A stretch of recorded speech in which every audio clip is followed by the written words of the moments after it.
17강 시작하겠습니다. 자, 143쪽이고요. 계속 금강산 여행 같이 하죠. 그래도 우리가 금강산 지금은 가볼 수가 없잖아요. 어쨌든 한때 이제 관광이 가능하기도 했었지만, 근데 어쨌든 정철의 작품을 통해서나마 이렇게 간접적으로 갈 수 있다는 거 굉장히 좋지 않습니까? 지루해하지 마시고요. 이런 곳이었구나. 나중에 가보면 관동별곡 딱 이렇게 텍스트 들고 다니면서 확인하면서 여행해야겠구나. 뭐 이런 생각하시면서 보시면 좋을 것 같아요. 자, 볼게요. 그다음 부분 보시면요. 계심대라고 나와 있어요. 다음 여정이죠. 자, 계심대 고쳐 올라 다시 올라 이렇게 되어 있고요. 자, 마음이 열리는 봉우리라고 나와 있잖아요. 굉장히 높은 봉우리예요. 그래서 계심대 다시 올라 중양성 쪽을 바라보면서 이것도 산봉우리들이 몰려 있는 곳이에요. 자, 금강산 1만 2천 봉을 역력히, 똑똑히, 분명히, 뚜렷이 이런 정도로 생각하시면 돼요. 예전에 7급에서 현대어풀이 문제로 나왔던 부분입니다. 자, 분명히, 똑똑히, 그다음에 뚜렷이 헤아려 보니 봉우리마다 맺혀 있고 봉우리 끝마다 서려 있는 기운, 맑거든 좋디마나 좋거든 막디마나, 역시 멋마거든 멋마디마나 해가지고요. 됐고 확인되고요. 그죠? 그 다음에 한 마리로 엔드로 해석하면 되죠. 맑고 좋다. 옛날 말로 좋다 그러면 뭐예요? 깨끗하다는 뜻이죠. 그래서 봉우리마다 맺혀 있는 기운이 맑고 깨끗하다 이렇게 되는 거고요. 그 다음에 저 기운을 흩어내서 인걸 뛰어난 인재를 만들고 싶구나. 요명인락 잘 생각하셔야 돼요. 그죠? 맑고 깨끗한 기운으로 뛰어난 인재를 만들고 싶다라는 것은 뭡니까? 간신들이 나라를 어지럽히고 있기 때문에 맑고 깨끗한 기운으로 나라 구할 뛰어난 인재를 만들고 싶다는 생각을 하는 거 아니겠어요? 그래서 나라를 걱정하는 마음, 뭐가 드러나요? 그렇죠. 우국지정이 드러난다 이렇게 생각할 수 있겠죠. 계속 가볼게요. 자, 형용도 끝이 없고 생긴 모습도 끝이 없고 태세, 형세도 하도 알샤 많기도 많구나 이렇게 생각하고 있고요. 그 다음에 천지, 이 세상 삼기실 때 생겨날 때 자연이 저절로 되었겠지만은 이제 와서 보게 되니 유정, 뜻이 깃들어 있기도 유정할시야. 뜻이 깃들어 있구나. 그러니까 이런 거죠. 이 세상이 만들어질 때 저절로 된 것 같지만은 이제 와 보니까 그죠, 조물주의 뜻이 깃들어 있다는 거죠. 어떤 뜻이요? 그죠? 봉우리 끝에 맑고 깨끗한 기운을 담아 놓을 테니 그 맑고 깨끗한 기운으로 나라 구할 인재를 만들라는 그런 뜻이 담겨 있다고 생각하는 겁니다. 계속 볼게요. 비로봉 상상도 꼭대기입니다. 비로봉 정상에 올라가 보니가 아니고요.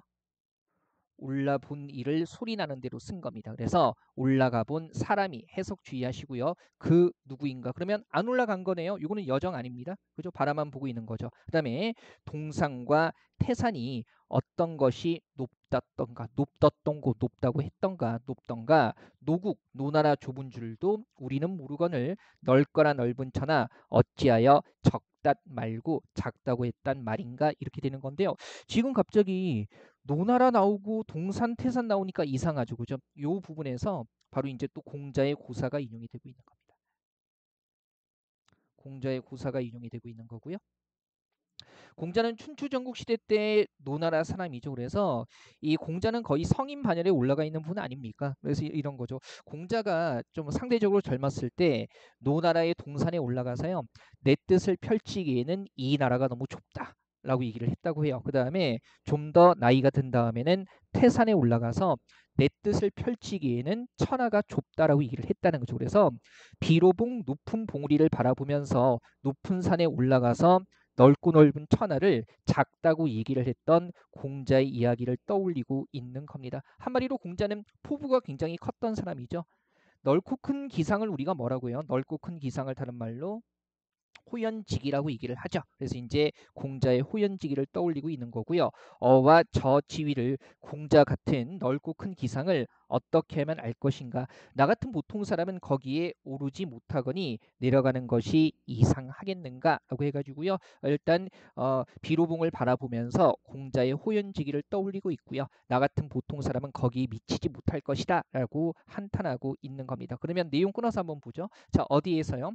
계심대에서 뭘 보면서요. 그죠? 1만 2천 봉우리를 보면서 12,000봉을 보면서 봉우리의 맑고 깨끗한 기운으로 나라 구할 뛰어난 인재를 만들고 싶다는 우국지정 드러내고 있고요. 그다음에 또 뭡니까? 공자의 호연지기, 그죠? 자, 비로봉을 바라보면서 공자의 호연지기를 생각하고 자신은 그 경지에 이를 수 없음을 한탄하고 있는 겁니다. 역시 정리하는 축은요, 여정, 견문, 감상 이렇게 생각하시면 되겠죠. 자, 그다음에 144쪽 넘어갑니다. 계속 이어서 가볼게요.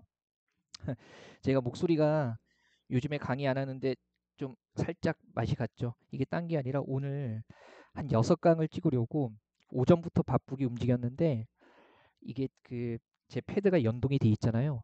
평상시에는 연락도 울리지도 않는 전화기인데 울리지도 않는 전화기인데 갑자기 오늘따라 전화가 오는 거예요. 그래서 계속 그 녹화하는 와중에 이게 패드에 전화 왔다고 떠가지고 몇 번이나 그 지우고 그다음에 전화기 꺼놨다가 뭐 또 이제 연락도 급한 연락이 올 수도 있으니까 연락 안 오지 켜놓으면 또 연락이 오고 그래가지고 같은 강의를 찍다가 그냥 그냥 대강 그 전화 뜨는 대로 놔둘까 하다가 또 그건 아닌 것 같아서 계속 다시 찍고 있습니다. 그래서 오늘 벌써 30분짜리긴 한데 9강째 하고 있는 거예요. 9강째.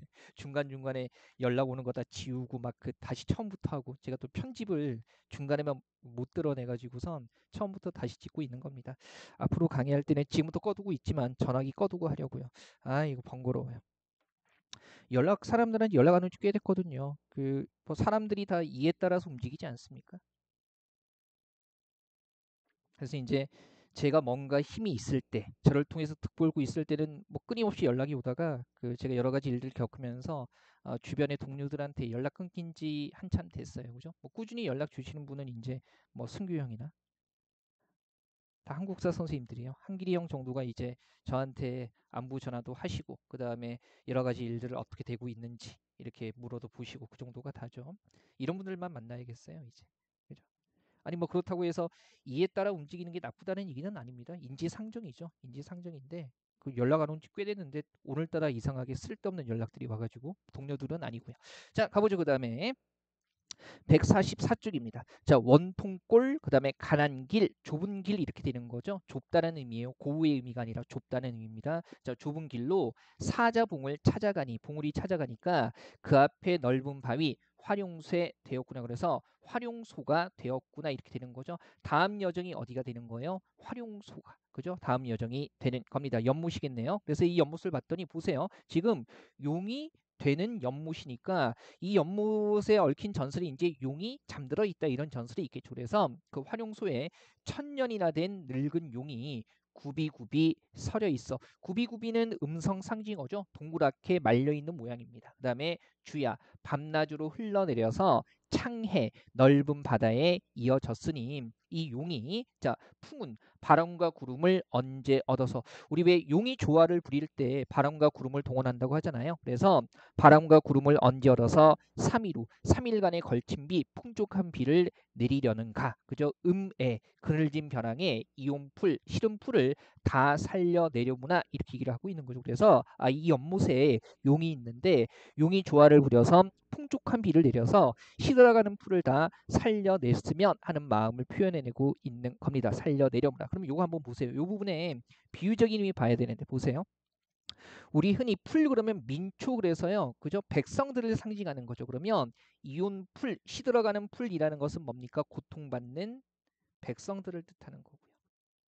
그다음에 그러면 이 고통받는 백성들이 있는 그늘진 벼랑이라는 것은 햇볕이 들지 않는 즉 임금의 은총이 미치지 않는 소외된 곳을 뜻하는 거겠죠. 그죠? 그러면 이 풀을 살려내는 3일후 그죠? 풍족한 비라는 것은 선정을 얘기하는 걸 거고요. 풍운이라는 것은 선정을 베풀 수 있는 좋은 기운, 좋은 기회를 뜻하는 것과입니다. 시운. 그죠? 그리고 이제 선정을 베푸는 주체, 이 천년 노령은 바로 뭐겠어요? 바로 위정자들, 즉 지금 관동 지역을 다스리고 있는 정철 자신을 빗대고 있는 거죠. 그래서 활용소를 보면서 자신을 천년 노령에 빗대어서 좋은 기회를 얻어서 선정을 베풀어서 소외된 곳에 고통받는 백성들을 다 살려내고 싶다는 즉 뭐가 드러나 있는 겁니까? 선정의 포부가 드러나 있는 거죠. 내용 정리할 수 있죠. 어디에서? 자, 활용소에서 뭡니까? 자신을 용에 빗대면서 선정의 포부를 밝히고 있는 겁니다. 한번 보시고요. 그다음에 8번 지문 한번 가보죠. 마하연 묘길상 앞 문제 쭉 지나가는 거예요. 넘어 내려가서 외나무 썩은 다리를 지나서 불정대 역시 산봉우리입니다. 다음 여정이네요. 불정대에 오르니 이 불정대에 천심절벽을 이 심이라는 것은 길이의 단위예요. 그래서 천심절벽 그러면 매우 긴 절벽이겠죠. 매우 긴 절벽을 방공에 공중에 세워두고 은하수 물론 별자리지만 하늘에 흐르는 강으로 생각하기도 하잖아요. 그죠? 그래서 은하수 한 구비를 마디마디 버혀 잘라내서 실같이 풀어서 배같이 걸었으니 그럼 연상해 보세요. 그죠? 절벽을 공중에 세워두고요. 하늘에 흐르는 강 은하수를 어떻게 해요? 마디마디 잘라서 절벽에 걸어두면 이게 뭐가 되는 거겠어요? 절벽에서 떨어지는 물 폭포가 되는 거겠죠. 그래서 이거 폭포 얘기하는 거고요. 그죠? 당연히 여기서 얘기하는 은하수나 실이나 배 같은 것들은 천배 얘기하는 거예요. 폭포를 빗댄 겁니다. 그죠? 폭포를 빗댄 거고요. 그다음에 실같이 배같이 그랬으니까 뭡니까? 예, 직유법 쓰인 거죠. 은하수, 실, 배 다 폭포를 빗댄 거고 자, 직유법 쓰고 있다는 것도 알아두셔야 될 거고요. 우리 앞에서 만폭동에서도 폭포의 모습이 이게 있었잖아요. 그죠? 소재가 대응된다는 거 생각하셔야 될 거고요. 도경에는 도경이라는 것은 말 그대로 산수의 모습을 그림으로 설명한 책이죠. 그래서 도경에는 12굽이라고 했는데 사실 불정대의 12폭포가 유명해요. 12굽이의 폭포. 그래서 이렇게 계단식으로 떨어지는 폭포죠. 뭐 궁금하신 분들은 요거 그 인터넷으로 찾아보셔도 될 것 같아요. 자, 도경에는 12굽이라고 했는데 내가 볼 때는 훨씬 더 여러 개가 되는 것 같다라고 생각하고 있는 겁니다. 그다음에 이덕선 이제 있어서 다시 의논하게 되면 이덕선 말 그대로 중국 시인 이백을 얘기하는 거고요. 여기서 이제 이백의 망여산 폭포라는 작품을 염두에 두고 얘기를 하고 있는 겁니다. 이백이 이제 여산 폭포를 바라보면하는 시를 보면 비류직하 삼천척 의시은하 락구천이라고 해가지고요. 물줄기가 날아 흘러서 바로 삼천척 아래로 떨어지니 이것은 혹시 구만리 먼 하늘에서 은하수가 쏟아진 것이 아닐까라고 얘기를 하면서 이 여산 폭포의 웅장한 모습을 노래한 시가 있는데 이제 그걸 염두에 두고 그 여산 폭포의 웅장함을 노래했던 이덕선 이백이 지금 이 자리에 있어서 다시 의논하게 되면 여산이 여산 폭포가 여기 도곤 보다란 뜻이죠.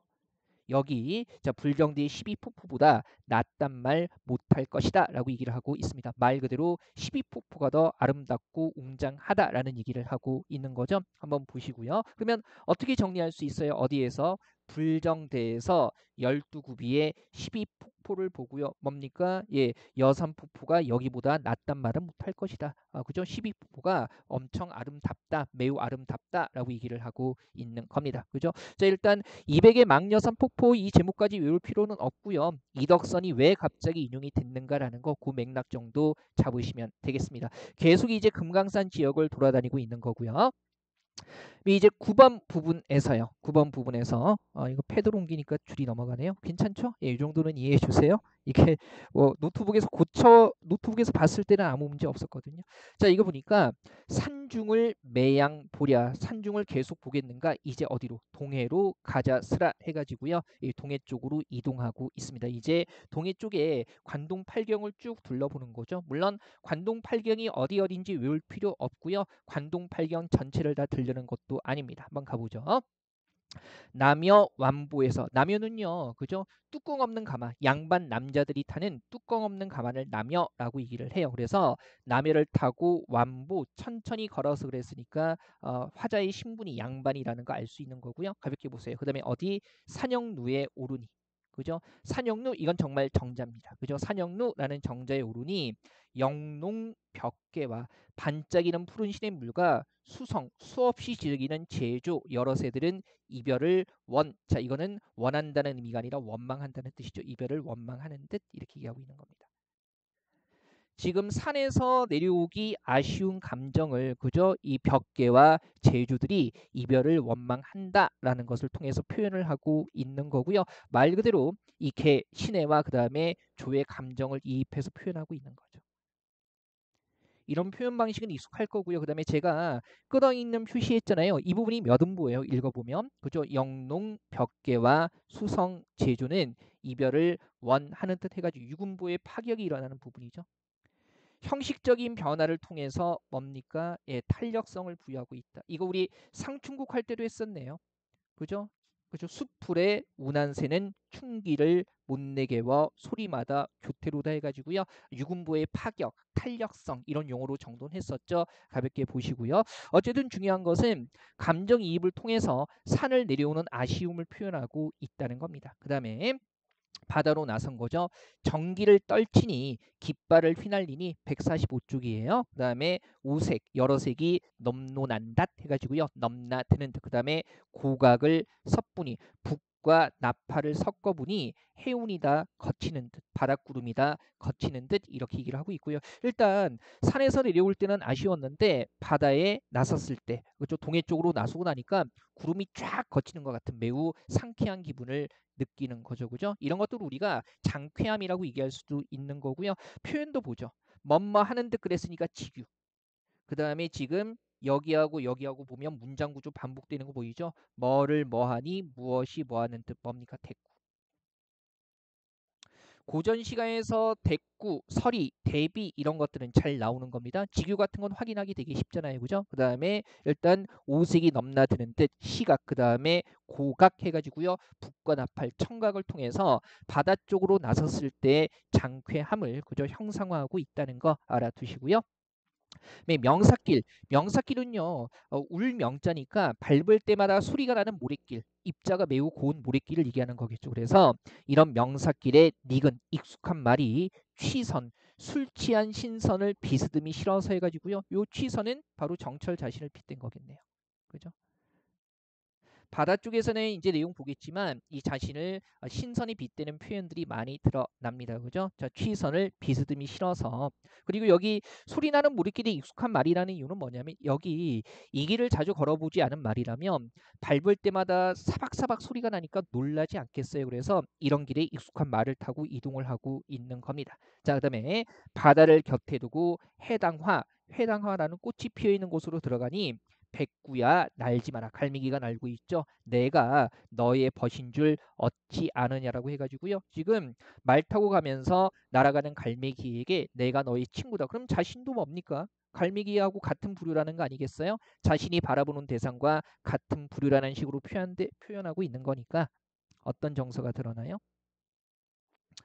무라의 일체의 정서가 드러납니다. 그죠? 자, 보세요. 여기서부터 이제 본사 두 번째가 시작이 되는데요. 어디에서요? 어디에서 산영루에서 산을 내려오는 뭘 표현하고 있어요? 아쉬움. 그 다음에 바다로 나선 후에는 장쾌함과 무라 일체의 정서를 느끼고 있습니다. 어렵지는 않죠. 이 말 보니까 그 전국 노래자랑의 그 장면 제 카페에 누가 찾아서 링크까지 걸어주셨는데 그 우리끼리 이야기에 있습니다. 우리끼리 이야기 보면 옛날에 그 송혜 선생님이 전국 노래자랑 할 때 그 노래 시작하는데 그 바다 쪽을 막 모래사장을 막 물튀기면서 말이 달리다가 넘어지거든요. 그래서 이제 생방송이잖아요. 그래서 넘어져서 말하고 사람하고 이렇게 쓰러지는 장면. 아 물론 둘 다 멀쩡히 일어나서 다친 사람 없어서 정말 다행이긴 하죠. 그러니까 이제 웃으면서 훗날 얘기할 수 있는 건데 상황이 너무나 상상이 되는 거죠. 그 노래할 때 딱 이 장면 보여주시면 정말 멋있게 나갈 것 같습니다. 해서 그 말 타는 분께서 얼마나 연습을 많이 했겠어요. 생방송이고 두근두근 하니까. 근데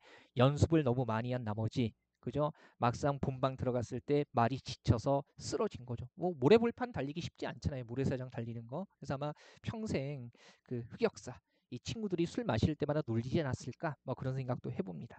예, 안 다쳐서 웃을 수 있는 얘기죠. 자, 그다음에 10번 지문 갈게요. 이제 동해 쭉쭉 가는 겁니다. 금난굴 돌아들어서 어디 갔어요? 총석정에 오르니 이건 정말 정자입니다. 그죠? 총석정에 오르니 그 앞에 배곡루를 바쳤던 남은 기둥이 다만 넷이 네 개가 서 있구나 이렇게 되는 겁니다.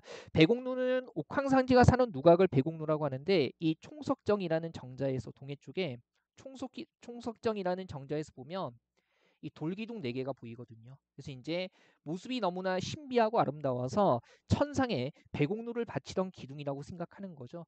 요 돌기둥을 우리가 사선봉이라고 얘기를 해요.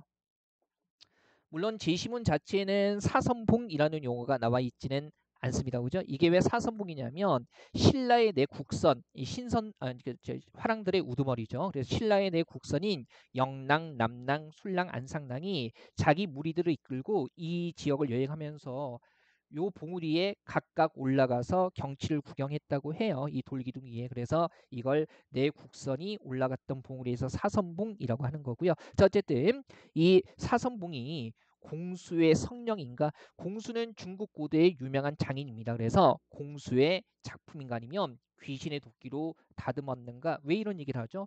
돌기둥 자체가 너무나 아름답고 신비하다 보니까 이런 얘기 하는 거죠. 그래서 구태여 육면, 돌기둥의 육면은 물론 정육면체는 아니겠죠. 돌기둥의 6면은 무엇을 상토떤고 본떴던가 이렇게 얘기를 하고 있고요. 우리가 육면이라고 얘기를 하게 되면 동서남북 상하해가지고요. 우주 전체를 흔히 육면으로 얘기하거든요. 그래서 이 돌기둥의 육면이 사선봉의 육면이 우주의 모습을 보는 게 아닐까라고 생각을 해보고 있는 거죠. 자, 정리합니다. 여정 어디에서요? 총석정에서 뭘 보고요? 돌기둥 4개 사선봉을 보고 아름답고 신비하다 이렇게 생각하고 있는 거죠. 계속 가볼게요. 자, 11번 지문입니다. 고성을 저만치에 두고 그다음에 어디 갔어요? 삼일포를 찾아가니. 이것도 이제 신라의 내 국성과 연결이 되는 건데 이 삼일포의 경치가 너무나 아름다워 가지고요. 신라의 내 국선이 여기 무려 3일이나 사흘이나 머물렀다고 합니다. 그래서 거기에서 삼일포라는 명칭이 생긴 거고요. 이 삼일포에 금강산에 36개의 봉우리가 비친다고 해요. 예, 물에 산봉우리 비친 모습 상상만 해도 굉장히 아름답잖아요. 맑은 물이 비친 모습. 그죠? 그래서 경치 굉장히 아름다운 곳이고요. 자, 삼일포를 찾아가니 단서는 완연한데 자, 단서 붉은 글씨는 뚜렷한데 여기 삼일포에 사선이 3일 동안 머물고 나서 바위에 붉은 글씨로 남겼다고 해요. 우리 여기에 3일 동안 머물다가 우리 남쪽으로 내려감 해가지고요. 우리 관광지에 낙서하면 안 되는데 국선이란 사람들이 낙서를 한 거죠. 영희순이 왔다가 우리 우정 영원하자 뭐 이런 거 한 거예요. 자, 어쨌든 국선들이 한 거니까 느낌이 좀 다르기는 하죠. 자, 그들이 남긴 붉은 글씨는 뚜렷한데 이 내 국선은 어디 갔는가? 여기서 사흘 머문 후에 그래서 3일포라고 했죠. 어디가 또 머물렀을까? 선유담이나 영랑호 거기나가 있었을까? 아니면 청간정이나 만경대 몇 곳에 앉았을까? 이 사선들이 어디 갔을 거라고 한번 생각해보고 있는 겁니다. 그러면 굳이 이 사선들이 어디 갔을 거라고 생각하는 이유가 뭐겠어요? 어디 가봤을까 생각하는 이유가 자신도 이 사선들처럼 이 사선처럼 자유롭게 다니고 싶기 때문에 이 사람들이 어디 갔을까라고 떠올려 보고 있는 거죠. 자유로운 인간의 모습을 꿈꾸고 있다라는 거 이런 맥락 잡으시면 돼요. 그럼 이런 거죠. 자, 정리해 볼게요. 어디 가서요? 어디 가서 삼일포에서 그죠? 삼일포에 가서 뭘 봐요? 그죠? 붉은 글씨, 사선이 남긴 붉은 글씨를 보면서 이 사람들처럼 자유롭게 다니고 싶다라는 생각을 해 보는 겁니다. 이거 떠올리시면 되고요. 12번 지문 한번 가보죠. 이화는 벌써 지고 백꽃은 벌써 지고 그랬으니까 계절이 늦봄이라는 거 생각해 볼 수 있겠죠. 며칠 새에 왔다 갔다 한 건 아닐 거예요. 그죠? 접동새가 슬피울 때에 낙산의 동쪽 언덕으로 의상대에 올라앉아. 의상대는 실제 누각입니다. 의상대에 올라앉아. 다음 여정이죠.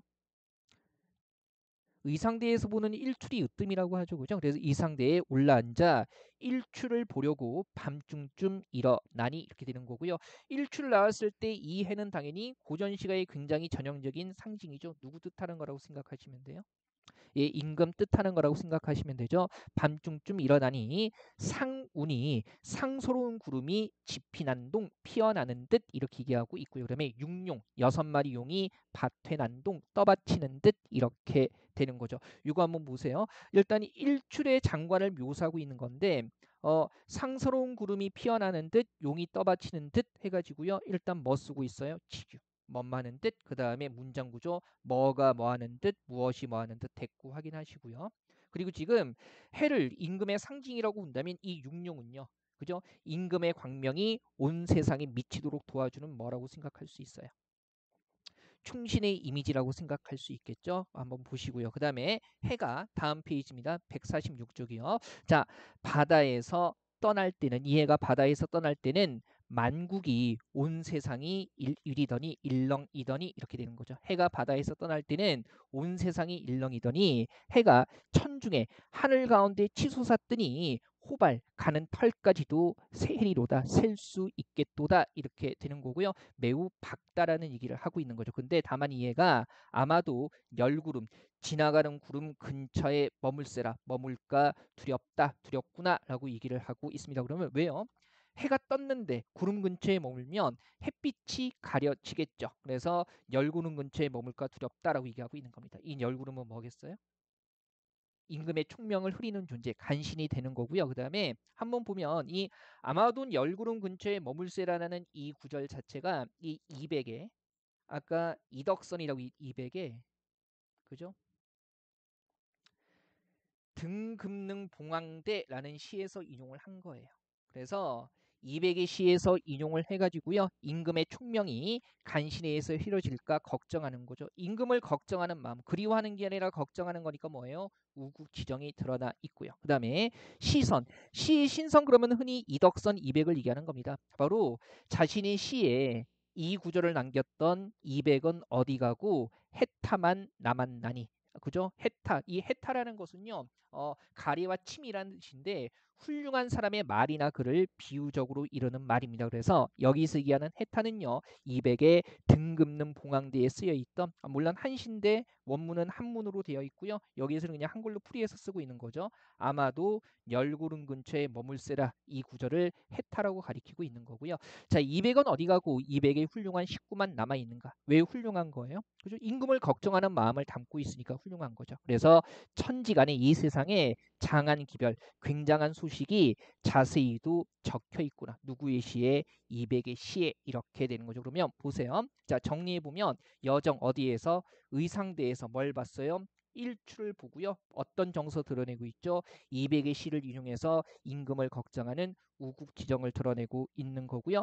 여기서 해, 그 다음에 육룡, 그리고 열구름 이런 것들이 상징하는 바는 잘 정돈해 두시면 되겠습니다. 자, 계속 이어지죠.